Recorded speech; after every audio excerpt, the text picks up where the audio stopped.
पंकज भैया कुल फरमाइश समझा ले कुल फरमाइश में एगो पूरा कर दिले भैया लोग बैठल हुआ जहां मैं तहां मैं जे करे घमंड हो गई कि हमसे बड़ा कोई लड़वैया ना हो तया खाड़ा का माटी बराबर करे वाला उनके धाई के पटक दे जे करे मैं हो गई कि हमसे बड़ा कोई गवैया ना हो तब भैंस बकरी चरावे वाला जौन दिहतिया में जौन सिवनवा में गावे ना वो उनके परास्त कर दिया हमसे बड़ा कोई चढ़वैया ना हो चढ़वैया हो चढ़ैया ले के भी रहा अरे गाड़ी घोड़ा करे पूर्व गाड़ी घोड़ा के ना बात है पूर्व ठीक है ड्राइवर भी है भी होला भाई काहे को बाबू ड्राइवर हमने आंख मूंद के चलाए ना बिरहा में 4 लाइन भूमिका तनके के औरी हल्का सा उठा दो जाए देख 4 लाइन भूमिका एकदम बिरहा छोटी को दूगो धुन का बिरहा हुआ लेकिन कसौटी बाज एकदम कसौटी पर चढ़ल रही मास्टर काहे कि जिला के कर हमारे उस्ताद विजय लाल का जिला वाह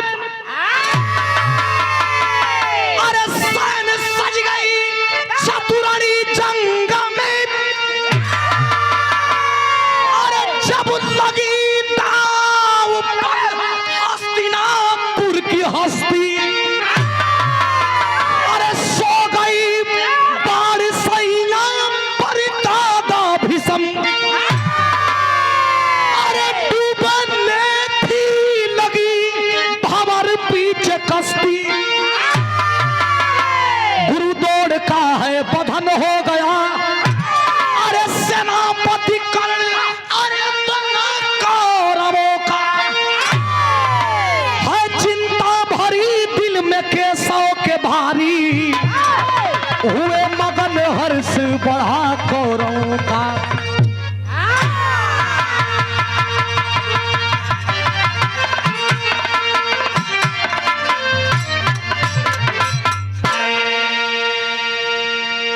राजकुमार भैया पंकज भैया जवानी बार बार ना आवेले आप लोग बैठल हो जवानी बार बार ना आवेले और जब जवानी आवे तो दिखावे चोकरत आवेले जवनिया चोकरे ले कैसे भैया हियो ए जे गाय गोरु नाई गरम भल हम आ जब जवानी जाले तो चिपोरत जाले सही पकड़े हो ऊंच नीच खाला ऊपर जवानी ना देखे ना जवानी हो तो तनी जवानी वाला बिरहा हो खाए वो लड़का जवाने है गरी के औ लड़का है झूठ मत बोला एक सप्ताह में बरवा पाक गेला 3 बेरी डाई करे हां कैसा न हमारे नहीं कहत नहीं खबर अब तो ए बच्चा उल करा लिया लड़का हमर हां लड़का बना लेकिन ए भैया तनी बात का समझला महाभारत में एक कहानी मिलल महाभारत में गुरु द्रोणाचार्य का मरला के बाद कौरव दल का सेनापति लक्ष्मी जी कौरव दल का सेनापति वही दानवीर कर्ण के बनावल गई जब दानवीर कर्ण के कौरव दल का सेनापति बनावल गई तो दानवीर कर्ण का पास एगो तीर रहे जना तीर का नाम अमोघ शक्ति आ कर्ण के करा के खोजत रहे अर्जुन के अर्जुन के खोजत रहे भगवान जब कर्ण के देखा तो लड़ाई का महाभारत में मैदानवा में कबो अर्जुन के हर कला देखा कि और ले आवत है हर कला अच्छा तो 2 दिन बचैला तीसरका दिन के जनी कहां से रथ आमने सामने हो गई आज जब आमने सामने भइल तो भगवान श्री कृष्ण का बुद्धि भुला गई कि अर्जुन बैठल हुआ और सामने कर्ण हो गई और जब कर्ण के देखला तो सबसे पहले भगवान का कैलन तो कहना सूरज भगवान के कि डूबला की नहीं काहे के नियम रहे लड़ाई में कि किरण डूबला के बाद लड़ाई बंद हो जाई तो देखा था कि अभी 10-15 मिनट टाइम हो अर्जुन जी के कहना कि तनी रथवा से नीचे उतर जाइबा अर्जुन जी कहना काहे कहना ये बदे कि रथवा से नीचे उतर जानी तो सामने कर्ण है कहना कर्ण है तो लड़े दा कि नीचे का उतारत हुआ कहला नीचे ना उतरबा तो 10 मिनट टाइम है, 10 मिनट में ले दे। भगवान को कहला पर कर्ण नीचे उतरना, जब कर्ण देखलस कि खाली श्री कृष्ण जी हुवन, सॉरी अर्जुन उतरलन, भगवान श्री कृष्ण जी वही पर बैठल हुवन। आ जब कर्ण देखलस कि अर्जुन उतर गिलन, खाली श्री कृष्ण बैठल हुवन, तो कर्ण कथा के भगवान जे कर रथवा आकत हुआ, उनकर माई उनके दूध पियले बाड़ी की नहीं। अब नीचे ही ले अर्जुन सुनत हो कथा का भगवान अब गरियो सुनोइबा का। कहला रे पागल, अगर गरियो देला पर तोर जान बच जा तो का जरूरत है, 10 मिनट टाइम है, कैसे बेलमा दे बेटा। कहला सुना सुना, कर्ण जान गई कि ये तर लिखली नहीं, तो जहाँ गोली ना काम करला तहाँ बोली काम करेला। कर्ण अर्जुन के निकाले खातिर श्री कृष्ण जी के एगो बात कहत हो, इ तरज के स्वर्गीय रामदेव गुरु जी अपने जवानी का आलम में गा के चल गए। तू गा के चल जा। अरे कहाँ भेजे तर सर, इनकरा घर है, बड़ा मन में खोट वाला, बड़ा तोहनी के मन में हमारे फैलाओ घर बस सबके बीच, तोहार घर तो ढेर फैलाओ, गाड़ी घोड़ा में हम। अरे तो काबे में, अरे काबे में, अरे तेरा जलवा काशी में नजारा है।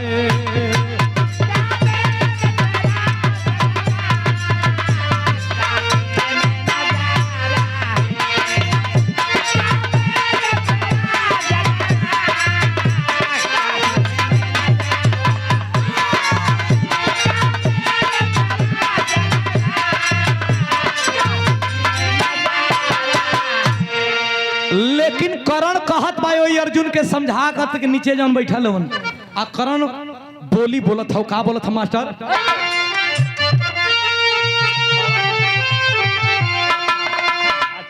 अरे की अच्छा है, अरे की अच्छा है, अरे की मरी जाओ बेकारी के जीने से, बेकार के जीने से।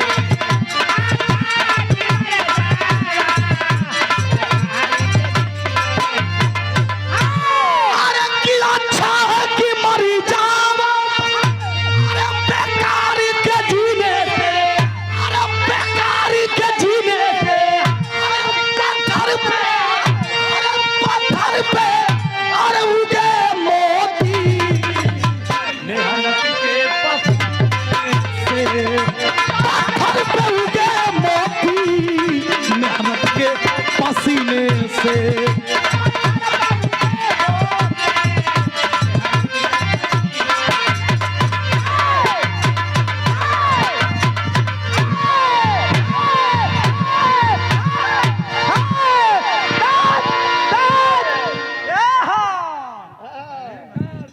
खलिया बजता ना का उनकर सार लगबे का बेचुआ, उनकर जान बचाओ थे। 12 के धरती से जयराम चौधरी कम बोली का हो, खाली उठाओ मर्दबानी, कोट कोट प्रणाम। अब इन जे वही बोलता है तिले किरण डूब गई, आ किरनिया डूबते कर्ण के पछताए के हो गई कि भगवान आज बचा लहलन। श्री कृष्ण जी अर्जुन के लेके जब शिविर में अलन तो युधिष्ठिर पूछलन कि काहे चेहरा नीचे कैले हुआ। युधिष्ठिर जी पूछलन तो श्री कृष्ण जी बतैलन कि आज ई तुम्हारे अर्जुन का जान बचा लेनी है, काहे कि कर्ण घेरले रहल आ काल जरूर मारी। युधिष्ठिर जी कहलन कि हमार भाई का जान कम से कम साहब बचा ले। कहलन अमोघ शक्ति से केहू ना बच सकेला ये युधिष्ठिर, अगर ई मरिहन ना तो तू मर जीबा, तू ना मरबा तो भीम मर जइहा, 5 भाई में केहू एक आदमी मरी जरूर। युधिष्ठिर जी कहला कोनो उपाय? चुप सारे का बोलत हो सोरे या तो सर बिरादर हम हल्ला कर दो, अब उनका टाइम नहीं रात है। ए भैया जाना दिखाइयो हमने कुल वैरायटी में आना लक्ष्मी जी, हाँ जहाँ बिरा होके 5 गो कुकुर न पहुंचो, ई जाने ला कि देखा हमन तनी दूसरे स्वर में नरिया थे जा, ई दूसरे स्वर में नरिया हां ई माइक उ जानत हो कि हमार भाई मेहनत करा। हाँ हमन का बेमायक कनरिया थे या आई गवैया माइक से नरियात हो मान जा भैया, हम मान गए। दर्द याद होगा लोग, मान जा ए मान गया सर, मान जा बाबू। ए भैया युधिष्ठिर जी कहलन के कोनो तोड़, कहला एगो तोड़ बा। भीम को लइका एगो जवान भइल बा, उहे करण ले लौड़ी।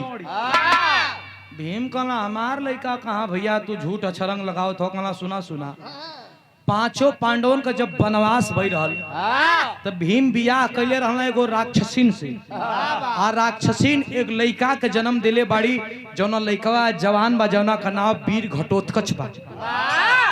आ कहता घटोत्कच के बुलावल जाओ। अरे नेकी या पूछ पूछ, घटोत्कच बुलावल गई तो भीम से 2 लट्ठा ऊपर लौकत। ये तनी भीम से बड़ियार। भीम कहला हमारे पर गई, लेकिन नकुल सहदेव कहत हम कि कहो भैया ये तनी बड़ियार भाई, भीमवा से 2 लट्ठा बड़का बा, मोटवार बा। अगर कहीं हमन लड़ैया जीत जाइल जाई, आई रह जाई तो हमन खैला भी ना मर जाइल जाई। भीम हमन को भोजन बरियाई से छीन के खा लेना, अब वो रही तो बड़ा दिक्कत होई। हलवाई बुलावे के पड़ी। अर्जुन जी कहला कि जायदा छोड़ा छोड़ा। अर्जुन जी घटोत्कच से अपने परिवार से परिचय करावे लगलन कि हई तोहर चचा हुवन, हई तोहर बड़का पापा हुवन, हई तोहर लहुरी माई हई के द्रौपदी के बतावल गल हो। हाँ बतैना कि हयो तोहर माई है, जना का नाम द्रौपदी हो। अरे बाप रे बाप, सबसे मिल रहलन। घटोत्कच कहला कि देखा हम सबसे मिले ना आइल नहीं, हम मिले आइल बनी अर्जुन का लइका वीर अभिमन्यु से। आई अभिमन्यु लड़ाई का महाभारत में 2 दिन पहले मार गिरल। लेकिन बतावत हवन अर्जुन की अभिमन्यु कहाँ है, बिरहा में हमरे रामदेव गुरु जी का तरज लगत हो।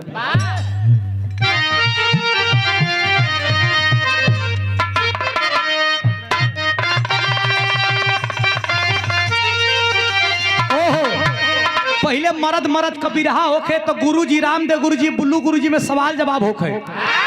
और रामदेव गुरुजी बुल्लू गुरुजी से सवाल करें, कहा नदिया किनारे मोर बोले, अरे 1000 बार बोले, अरे हमार पिया हमसे ना बोले।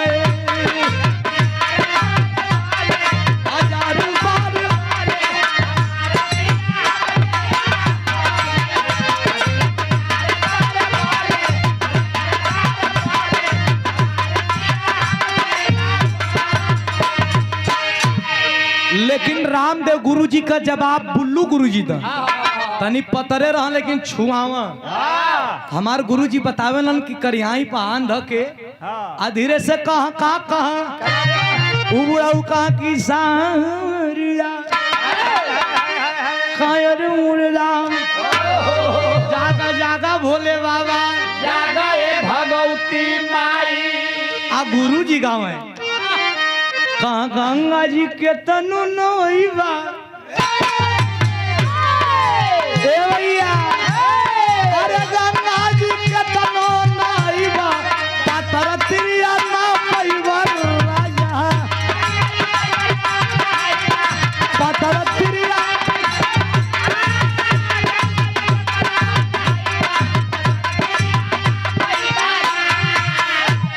यही गजिएपुर का वीर रस गाय वाला रहना गुरुजी शिव मूर्त यादव। शिव मूर्त गुरुजी देवकली का रहना। यही तरजिया के कैसे गावा, काम तोरा डिम्पल का बाड़ी, अरे हम तोरा डिम्पल का बाड़ी, राजेश खन्ना खोलो केवाड़ी।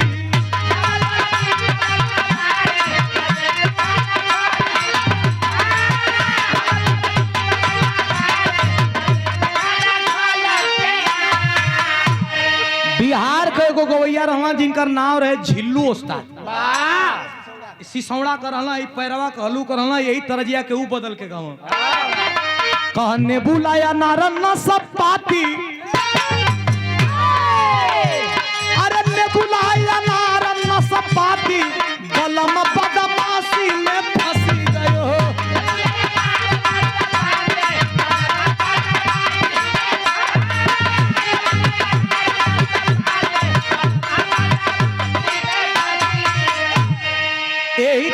के हमरे गुरुजी विजय लाल गुरुजी कैसे गावेला कहना भाई ससुर हर जाई अरे भाई ससुर हर जाई भूमि जे तने वतने मोटाई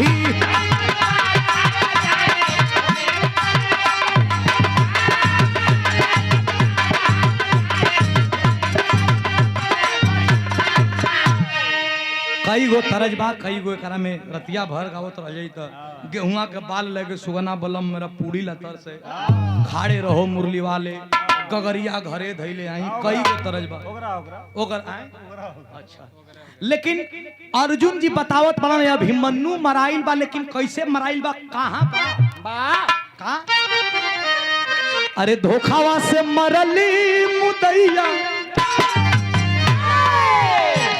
अरे धोखावा से मरले मुदैया अभिमन्यु भैया के तोहरो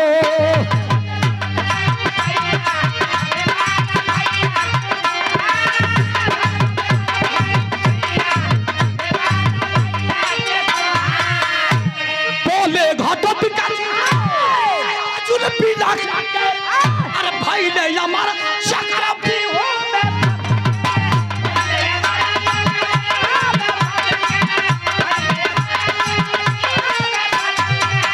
अरे घेरी के मरले मुदैया मुदैया अरे घेरी के मरले मुदैया मन भैया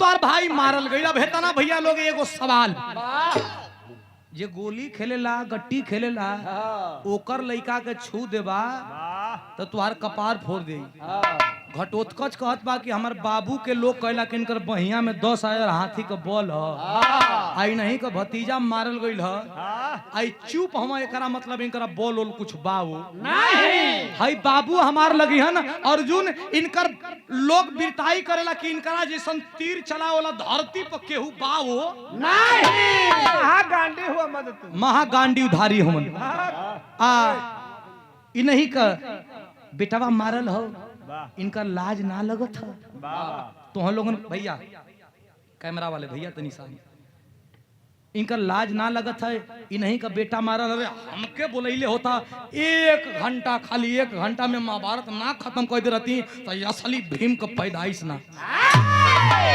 पांचों भाई कहत हो का कहत लेकिन तड़ेर के पांचों भाई के कहत मास्टर फिर बिरा चढ़त हो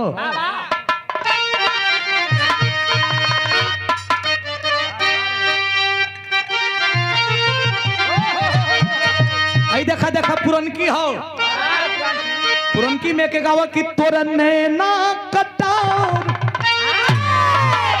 अरे कि तोर नैना कटार अरे गड़ी गड़ी जाला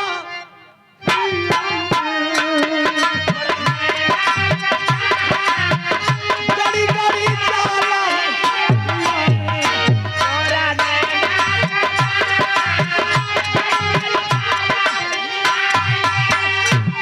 जवाब दें यही के बनारस का हीरा लाल यादव गुरुजी स्वर्गीय हीरा लाल गुरुजी जब खड़ा होकर तो यही तर्जिया के बदल दो कहा कि बुढ़ावा बेईमान बुढ़ावा बेईमान अरे मांगे करैली कर चोखा बुढ़ावा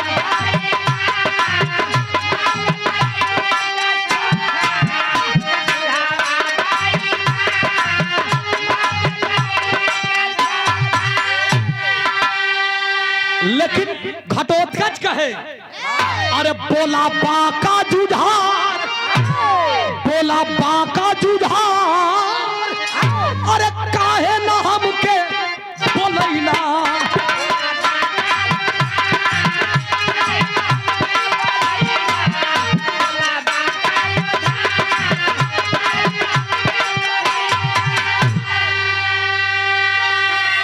करण के मारे खातिर आज हमके बोलैले हुआ 2 दिन पहले बोले रहता अभिमन्यु के बचा ले रहते भगवान श्री कृष्ण कहना कि सुना जेके जब जाए के बाद तब जाई नेता होता बन आ तोहके काहे के बुलैले है का बतावा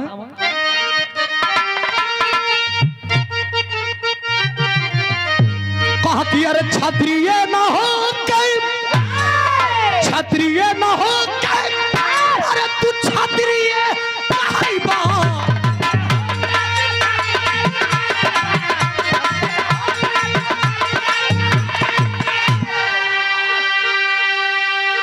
अरे जबकि समरिया पीड़िता देखाई बा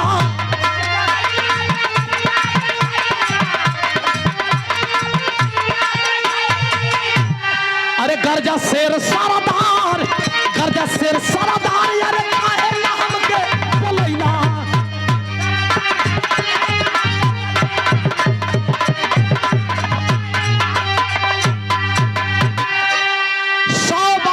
जवाब इतना भैया लोग बैठल बाड़न घटोत्कच के भगवान श्री कृष्ण कहला कि अपन बाबू पांचों पांडवों के चापत हुआ अगर तुहार ढेर वीरताई है तो जाके कौरव दल से लड़ता काहे नहीं जाके कर्ण के मरता काहे नहीं कलश की मारब काल मारब बड़का टीका लगा के आज सवेरे निकलल बा जंगे मैदान में तो जंगे मैदान में चलल हो तो वही का तनी भाव भंगिमा सुनिहा भैया जब चलल बा घटोत्कच बड़का शरीर लेके तो कैसे चलल हो मास्टर तरज लगत हो वह तरज बा हमारे गुरुजी वाला अरे गोरिया दिन भर कई के कटियो गोरिया दिन भर कई के कटिया यही के सजियो को सिलवटिया पीसे ना मसूर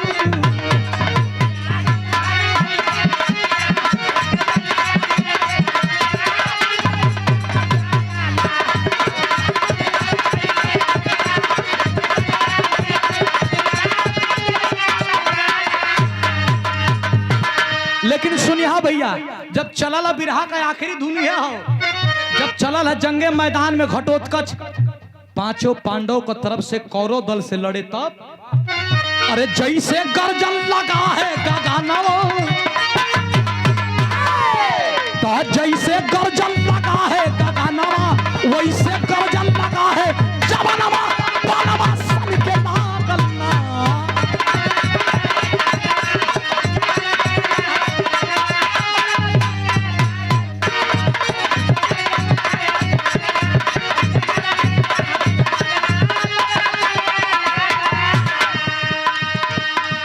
और ये मर्दे ये कहो वो कलकारो जब हम कैसे भैया तो जैसे गर्जन लगा है गगनवा वैसे गर्जन लगा है जवनवा बालवा सन के लागल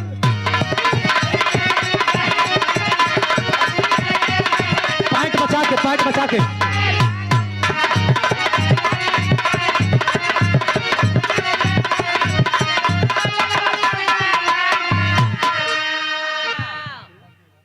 भंजीरा जो पांडव का तरफ से लड़े तब महाभारत का लड़ाई में हाहाकार मचल हो कैसे मास्टर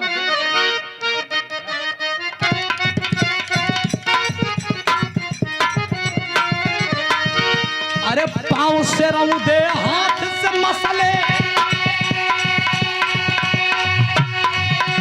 अरे सेना लगल पराये अरे हाहाकार मचल धरती पे सब ही लगल घबराए तो कैसे होई अगर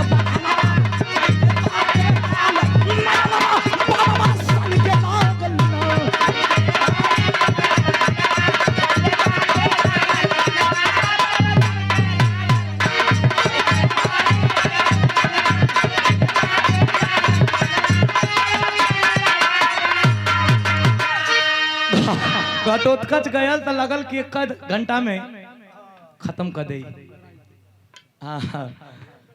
जब खत्म कर दे तो पहुंचल हो पांचों पांडव की ओर से लड़े खातिर तो आई देखबा जब पांचों पांडव की तरफ से लड़े खातिर पहुंचल हो तो दुर्योधन कलश के रही थे लोका लागल एक हथवा में 100 गो के उठावत हो दौड़ा ले कहली करण के कि हऊ देखत हुआ के जानी कौन हो पांचों पांडव के तरफ से लइका लड़े आई लगत है कि 1 घंटा में खत्म कर दे। कहलस करण की कौन लइका लड़त है, बिना दाढ़ी मुचकई कौन लइका आओ था जौन ऊपर से नीचे तक हिलैले हो। जब देखत हूँ आंख गड़ा के तक घटोत्कच करत का मास्टर टेरी के भाव।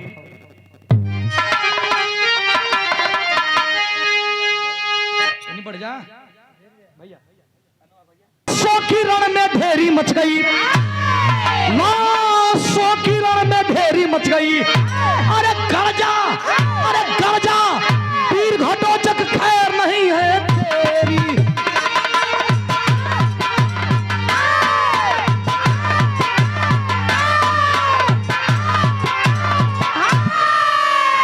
घटोत्कच जब बढ़त आवत हो तो दुर्योधन कर्ण से कहता कि आजे मार जाइए काहे भैया। और जन अमोघ शक्ति अर्जुन खातिर रखले हवा तवन चलाव।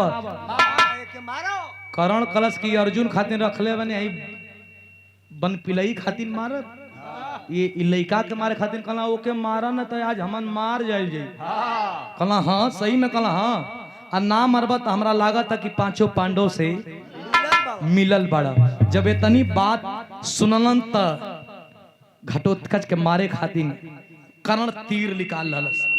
आज जब तीर निकलले मास्टर तब पहपट का लाइन हो।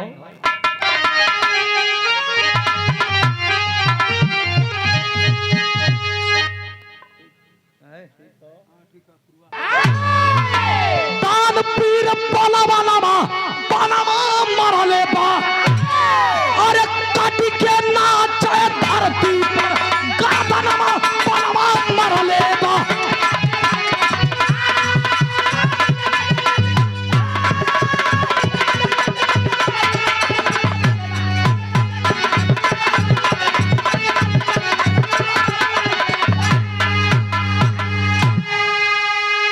अरे दुष्ट दुर्योधन मगन हुआ। अरे करण सोच में डूबल हो, क्या करे पल पे होई लड़ाई, अंतिम आसपा बूझल हो। भीम का बेटवा घटोत्कच के कर्ण जौन अर्जुन के मारे खातिर तीर रखले रहा उहे चला दल। हई मुड़िया कट के हो बाबू, समर बीच में गिरल हो। आ जब गिरल हो त आंख में आंसू भरले हो। कर्ण की तीर रखले रहनी अर्जुन के मारे खातिर, लेकिन एकरा के मारे के पड़ल। अब तक पूरा समर बीच खून से खौल गई। जब खौल गई तब अरे चले सरासरी पानी समन तलवारिया बनवा मरले। काटी के नाचे मर्दनी मौरिया बनवा मरले।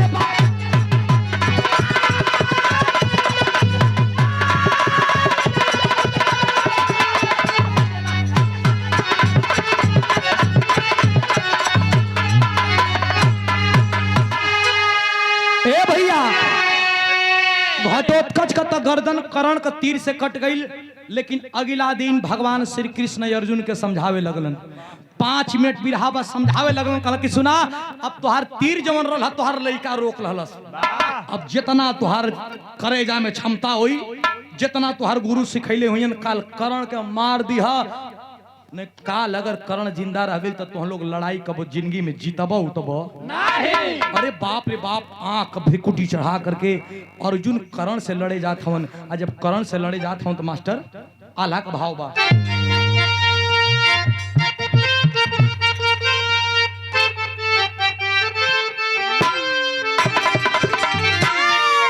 अरे तभी राजा चढ़ी जा कपाल पे एकदम।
कर्ण का लड़ाई भयल।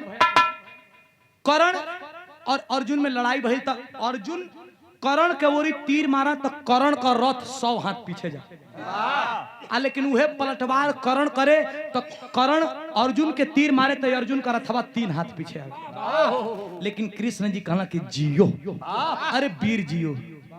अर्जुन कहला कि 100 हाथ पीछे मारत है तू एको बोली ना बोलला और 3 हाथ मारत था तो तू जियो जियो कहत हो, मतलब बैठा लो हमारे रथ पर ललकारत हो दुश्मन के। कहला सुना ए भैया अर्जुन, तुहरे रथ पर तीनों लोगों को भार लेके हम बैठल है, तुहरे झंडा पर वीर बलि बजरंग बैठल हो, तब तुहरा रथ 3 हाथ पीछे जाता। अरे तुहरे लाज नहीं लागत हम ना रहती जा तो कहाँ जाता का करता। आ सुना मारा आज ना मरबा ओके श्राप प्राप्त हो। श्राप को चलते कर्ण का रथवा एगो गड्ढा में चल गई, तिरिया धनुषिया रख के केहुनी से कंधा से एक कंधा से उठावत हो तीर धनुष ना। भगवान कहला कि निहत्था हमार दे रे। अर्जुन कहला बड़का वीर है निहत्था पर तीर ना चलाई। कहला ना चलेब तो जीव में तोसे ना मराई। जब इतनी बात सुनाई अर्जुन तो लुत्ती लाग गई। अभी कहला निहत्थी का बात करत हुआ तुहार बेटा अभिमन्यु मारल गई तो ओकर हाथवा में कगो शस्त्र रहे, उहो तो निहत्थे रहल ना। और दुश्मन इहो एगो हम मारे वाला तुहार बेटा के। इतनी बात जब गुस्सा में लाल होके अर्जुन सुनन कर्ण का तरफ तीर चलावत हम तनले हम एकदम अंतिम भाव हम मास्टर। तन की साथ हमारी मन से आज ये गौरी बढ़ी।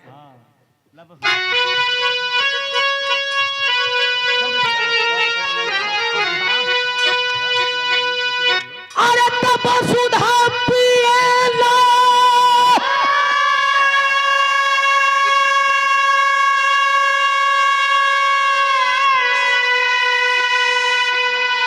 अरे की बाजल विजय के बजना अरे की विजयी भइले बलवानवा हो कुंती के लाला।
मार के कर्ण के तीर और अर्जुन लगना हंसे कर्ण गिरल बा।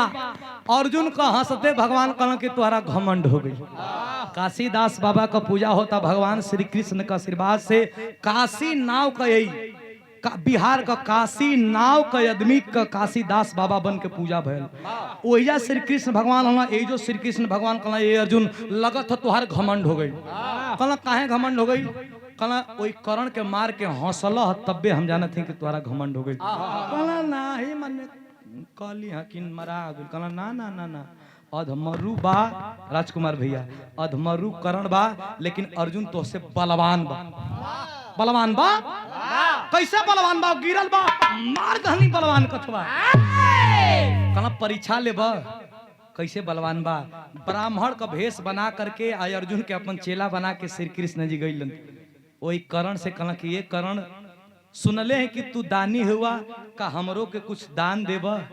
जब पलटल कर्ण का मुहावा में हल हल हल खून बेगत रहा। कलश कि हम का दान देही बे ब्राह्मण, हमारा घरवा जैता कुछ दान पा जैता। कहला ना ना तू ही दे दा। करण कलश के हमारे पास कुछ नहीं खे। कहला तुम्हारे पास तो ऊ बा की जौना से हमर आपूर्ति हो सकेला। करण कलश की का कहला भगवान ब्राह्मण वेश में कहला कि एगो दांतवा तोहार सोना का है, दांतवा तोहार सोना का, उहे दांतवा हमके चाहत है। करण के याद आयल कि हाँ सोना का तबा, लेकिन ये टूटी कैसे?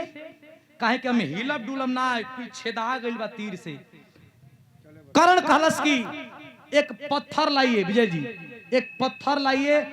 ए ब्राह्मण एक पत्थर लाओ, उ पत्थरवा से दांतवा के तोड़ के तोके दे। भगवान तो गइल बना परीक्षा लेवे, कहला कि तोहार बनिहार है, तोहके दान देवे के त दा। अब तोहके पत्थर लियाई, दांत तोड़ब तब देबा, ये हमसे बेगारी तोहार ना होई। बाहरे करण पेट के बल केहुनी के बल रेंगते रेंगते जा करके एक पत्थर ले करके और दांत को तोड़ करके भगवान को बोला कि लीजिए ब्राह्मण। लग रहा है कि भगवान की आंख छल छला जाएगी, लेकिन अर्जुन की आंखों की पटरी को खोलने के लिए एक और परीक्षा लेते हैं। कहना ये करण तुम्हारा दांत को मैं नहीं लूंगा, इसलिए नहीं लूंगा कि झूठा दान मैं नहीं लूंगा। और क्या तुमको कोई नहीं बताया कि किसी भी भिक्षुक को झूठा दान नहीं दिया जाता? अब तक करण का आंख में आंसू हो गए कि दांतवा तोरू डाली। आई ब्राह्मण कथो कि हम ना ले, अब हम का करी? कहला कि एगो काम करबा ब्राह्मण, हमार तिरिया धनुषिया कहीं परल हो लिया के दे देता। भगवान तो परीक्षा लेने वाले हैं, कहते हैं कि आखिर लास्ट में तू अपन बनिहारी कराई के मनवा, हम तुहार तीर धनुष ना ले आई, तोहके देवे के हत दा। बाहरे करण बा करहा रहा है, मुंह में से खून, सारे शरीर से खून बहत बाहु भैया, लेकिन फिर रेंगते रेंगते जा करके तीर धनुष अपन खोज के हई हाथवा नहीं उठत बा, लेकिन दांतवा से तिरिया का प्रतंचा खींच के धरतिया में छेद कर धलस। जब पानी निकलल हो बाबू, तब पनिया में से सोनवा का दांतवा धो के कलश की ये ब्राह्मण अब तो हमार दांतवा लेब ना लेब तो हम मर जाई, हमार दान अधूरा रह जाई। भगवान असली भेष में आते हैं। अरे करण मान गए रे करण, मान गए रे करण, तुमसे बड़ा दानी इस धरती पे कोई नहीं है, क्या चाहिए मांग ले करण। जब देखलस की तो श्री हरि विष्णु हुमन कलश की अरे कुछ नहीं ये चाहिए सरकार। मरद समय रहुआ केहू का जबान पनाया इला हमारे सामने बानी, हमार मरल सार्थक हो जाई, हमके कुछ ना चाहिए। कहना नहीं हम कुछ तो के बिना कुछ देले जाई वो नहीं। कहना देवले चाहत हो नाथ, तो हम कुंवार माई का बेटा हैं, हमार लसिया के अगर जरैहा तो कुंवार जमीन पर जरैहा। भगवान वरदान दे दहलन।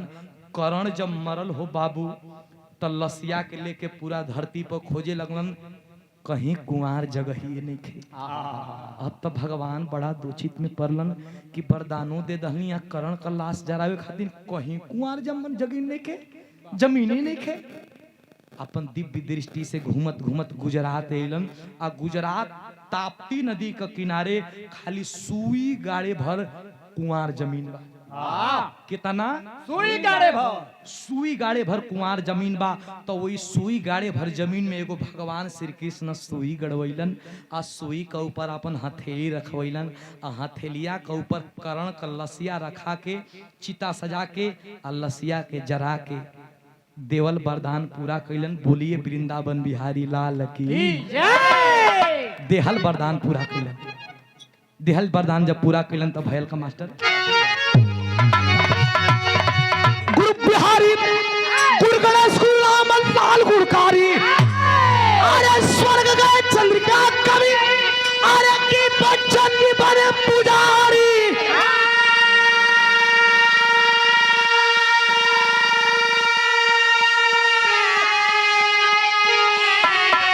अरे किला स्व किरण में ढेरी मच गई, किशोरी विजय लाल तू करो न हेरा फेर, किरण में ढेरी मच गई।